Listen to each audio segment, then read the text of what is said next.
नमस्ते दोस्तों, आज इस वीडियो में हम बात करेंगे टाटा कंज्यूमर के बारे में। देख सकते हैं स्टॉक अराउंड आज कितना 7-8% गिर चुका था और यहाँ पे 1 वीक में मैं बात करूँ तो स्टॉक 10% गिर चुका है। रिजल्ट इन्होंने अनाउंसमेंट किया था, रिजल्ट उतना अच्छा नहीं आया था, वाकई में नहीं अच्छा आया था और एक रिजल्ट में ना लूप होल भी था, मतलब बहुत लोग उसको नहीं समझ पा रहे और जो समझ पा रहे हैं उन्होंने ही ये आज इसको सेल किया है। मैं आपको बताऊँगा कि रिजल्ट में क्या लूप होल है, कैसे रिजल्ट के लूप होल को पकड़ा जाता है, मैं आपको बताऊंगा। ठीक है, यहाँ पे देख सकते हो कि स्टॉक ने एक साल में ठीक ठाक डिसेंट रिटर्न दिया है 14% का। अगर ये भी मैं ये 7% अगर इसमें ये 9% भी पकड़ लूँ तो अराउंड 21-22% का एक साल में रिटर्न दिया था और 5 साल में अराउंड 262%। ठीक है, ये तो हो गया रिटर्न्स का। पर अब बात कर लेते हैं स्टॉक के रिजल्ट के बारे में। आपको बाहर थोड़ा बम की आवाज़ सुनाई देती रहेगी तो आप इग्नोर कर सकते हो। ठीक है, अभी देख सकते हो कि ये रिसेंटली जो क्वार्टर है सितंबर 2024, उनमें उनका नेट प्रॉफिट कितना हमको दिखाई दे रहा है 367 करोड़। क्वार्टर एंड क्वार्टर के बेस पे देखें तो रिजल्ट अच्छा है, ठीक है, पर हमको कभी भी क्वार्टरली रिजल्ट को क्वार्टर एंड क्वार्टर के बेस पे नहीं देखना चाहिए, ईयर ऑन ईयर बेस पे देखना चाहिए। तो सितंबर 2024 का जो नेट प्रॉफिट है उसको हम सितंबर 2023 के रिजल्ट से कंपेयर करेंगे। तो सितंबर 2023 में कितना इनका नेट प्रॉफिट था 364 करोड़ और अभी इनका नेट प्रॉफिट कितना है 367 करोड़।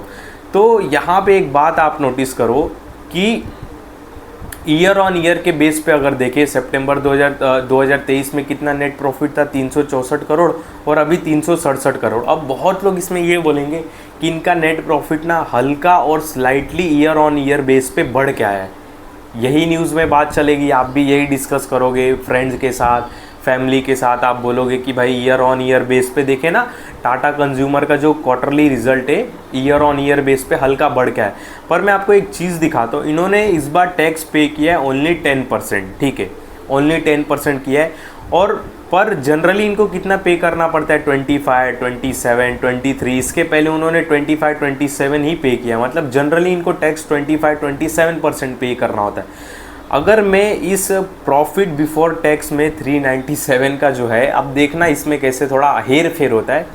397 में अगर मैं 25% ही टैक्स पकड़ता हूँ, जो नॉर्मल टैक्स पे करना होता है, अगर वही पे करते तो इनका नेट प्रॉफिट 297 करोड़ निकल के आता और अभी इसमें नेट प्रॉफिट कितना दिखाई दे रहा है करंटली हमको 367 करोड़, यानी कि 367 करोड़, यानी कि ऑलमोस्ट 70 करोड़ का नेट प्रॉफिट हमको जंप दिखाई दे रहा है टैक्स में थोड़ा हेर फेर करने से। समझ रहे हो ना, टैक्स थोड़ा कम पे किया, नेट प्रॉफिट बढ़ के आ गया। अब अगर एक सेकेंड कितना था वो कितना था ये 397 ना, 397 माइनस 25 करता हूँ मैं, मतलब इनका एक्चुअल नेट प्रॉफिट 297 करोड़। अब मैं इसको पिछले क्वार्टर से कंपेयर करता हूँ तो पिछली बार इनका नेट प्रॉफिट कितना आया था सितंबर 2023 में 364 करोड़ और अब एक्चुअल इनका नेट प्रॉफिट कितना आया अराउंड 300 करोड़, यानी कि पिछले ईयर ऑन ईयर के हिसाब से देखें तो अब रिज़ल्ट ख़राब दिखाई दे रहा है। अब ख़राब दिखाई दे रहा है ना। अब बहुत लोग इसमें क्या है ना, ये समझते रहेंगे कि पिछली बार तो 364 करोड़ आया रिज़ल्ट पिछले क्वार्टर में और इस बार 367 आया। पिछली बार से तो बढ़ोतरी देखने के लिए मिली हल्का, तो भी इतना भाई गिरावट क्यों आया है स्टॉक में 6-7%। ये बात इसका जवाब कहाँ पे छुपा है, इस हिसाब किताब में, जो अभी हिसाब किताब में आपको बता। एक्चुअल इनका नेट प्रॉफिट अराउंड 297 ही करोड़ है। अब कंपेयर करो ना सितंबर 2023 से, अब आपको बहुत डिफरेंस देखने के लिए मिला। अब आपको 70 करोड़ का डिफरेंस देखने के लिए मिलेगा।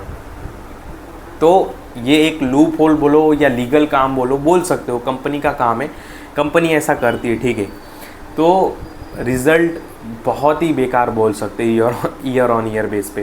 बाकी कंपनी फाइनेंशियली काफ़ी अच्छी है। और हाँ, इनका एक और प्रॉब्लम आया, मैं न्यूज़ पढ़ रहा था उसमें उन्होंने बोला था कि इनका जो ज़्यादातर बिजनेस टी से आता है, चाय पत्ती से, तो इसमें एक और सीखने के लिए बात मिल जाएगी। अब मैं आपको जो अभी बात बता रहा हूँ, तो इनका जो ज़्यादातर बिजनेस टी से आता है, चाय से आता है, चाय पत्ती से आता है। तो जो बारिश वगैरह होती है ना, कभी बारिश बहुत ज़्यादा हो गई, कम हो गई, मतलब जो बारिश और इसके वजह से क्या है ना, इनके नेट प्रॉफिट पे असर पड़ा, क्योंकि अनचाही बारिश की वजह से फसल वगैरह ख़राब हो जाती है। तो प्राइस बढ़ जाता है चाय पत्ती का, फिर मार्जिन पे इफ़ेक्ट पड़ता है। इससे कंपनी को ना शॉर्ट टर्म प्रॉब्लम होती है बारिश वगैरह के होने से। अनचाही जब बारिश हो जाती है, मतलब जब बारिश नहीं चाहिए तब बारिश हो जाती है, तो फसल ख़राब होती है। फसल ख़राब होने से फिर मार्जिन में इफ़ेक्ट पड़ता है, फिर कंपनी के नेट प्रॉफिट पे आता है। तो ये एक शॉर्ट टर्म प्रॉब्लम है, ठीक है। तो इसके लिए मैं बार बार बोलता हूँ कि कभी भी किसी भी कंपनी का क्वार्टर एंड क्वार्टर रिजल्ट नहीं देखना चाहिए, ईयर ऑन ईयर रिजल्ट देखना चाहिए। जैसे सितंबर 2024 का हम रिजल्ट देख रहे हैं ना, इसको हमको पिछले क्वार्टर से नहीं कंपेयर करना चाहिए, क्योंकि कभी कभी किस क्वार्टर में कभी शॉर्ट टर्म प्रॉब्लम की वजह से रिजल्ट ख़राब आ सकता है। जैसे इस बार आया, जैसे अभी वही अनचाही में बारिश बताया, उसकी वजह से इनका रिजल्ट ख़राब आया। तो हम पिछले क्वार्टर से नहीं कंपेयर कर सकते, क्योंकि कभी कभी किसी क्वार्टर में किसी वजह से ख़राब रिजल्ट आ सकता है। पर हम ओवरऑल जब ईयर ऑन ईयर के बेस पे देखेंगे तो हमको समझ में आएगा, क्योंकि 4 क्वार्टर में अपने को ओवरऑल समझ में आ जाए। एक क्वार्टर 3 महीने का होता है, तो 4 क्वार्टर 1 साल का होगा, ठीक है। इसके लिए मैं सितंबर 2024 के रिज़ल्ट को सितंबर 2023 से कंपेयर किया ईयर ऑन ईयर, ठीक है। तो ये रिज़ल्ट हो गया। बाकी एक चीज़ मैं आपको यहाँ पे दिखाना चाहूँगा, जो इन्वेस्टर है थोड़ा सोचना चाहिए उनको। देखो, अगर मैं प्रॉफिट ग्रोथ बात करूँ लास्ट 3 ईयर का, तो इनका 16% रहा है, ठीक है। और सेल्स ग्रोथ लास्ट 3 ईयर का इनका 9% से रहा है, हाँ, कंपाउंडेड सेल्स ग्रोथ है। तो सेल्स ग्रोथ पे थोड़ा ध्यान देना चाहिए, मतलब ध्यान दो, आप भी दो भाई, जो इन्वेस्टेड हो थोड़ा नज़र रखो, फोकस पे रखो। एवरी क्वार्टर रिजल्ट पे ध्यान दो कंपनी के, मतलब अपडेटेड रहो। इस स्टॉक में अगर इन्वेस्टेड हो तो बोलने का मतलब अपडेटेड रहो, लेके तुरंत छोड़ मत दो, ठीक है। देखो कि कभी अनचाही बारिश हो रही है तो क्या इन पे इफ़ेक्ट पड़ेगा, इनके टी के बिज़नेस पे इफ़ेक्ट पड़ेगा, ये सारी बातें अपडेटेड रहो। क्योंकि प्रॉफिट ग्रोथ 16% है पर सेल्स ग्रोथ 9% है, तो ये दिक्कत है, क्योंकि सेल्स होने चाहिए। कंपनी नेट प्रॉफिट कभी भी अपना बढ़ा सकती है, मार्जिन बढ़ा सकती है अगर सेल्स हुई तो। अगर सेल्स ही नहीं होगी तो नेट प्रॉफिट क्या करेगी बढ़ा के।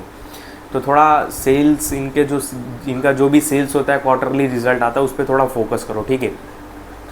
बाकी कुछ बताने लायक नहीं है, ठीक है। अभी से अगर मैं एक बात करूँ इसके स्टॉक की, अगर हम चार्ट भी थोड़ा देख लेते, अब इतना देख ही लिए तो भाई ये 200 मूविंग एवरेज डे के नीचे आ चुका है, तभी इतना परेशान है ये स्टॉक बेचारा।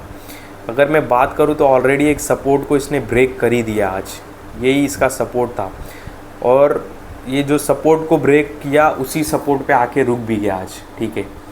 क्योंकि पिछली बार इसने यहाँ पे सपोर्ट लिया था, उस वजह से देखो वही सपोर्ट पे आके आज रुक गया है। तो 1015 का वही इसका सपोर्ट है। और दूसरा सपोर्ट अगर मैं बात करूँ तो इसका ये बोल सकते हो आप 949 का, एक 949 का भी एक सपोर्ट निकल के आता है, ठीक है।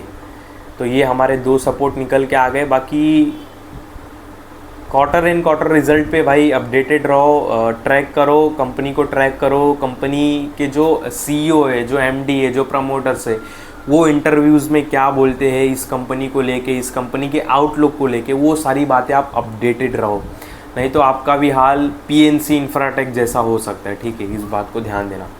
हो सकता है मीन्स उसका बिज़नेस नेचर, इसका बिज़नेस नेचर अलग है, मैं मानता हूँ, बहुत फ़र्क है। ये कंपनी फाइनेंशियली बहुत अच्छी है, दिक्कत नहीं है, टाटा की कंपनी कोई दिक्कत नहीं है।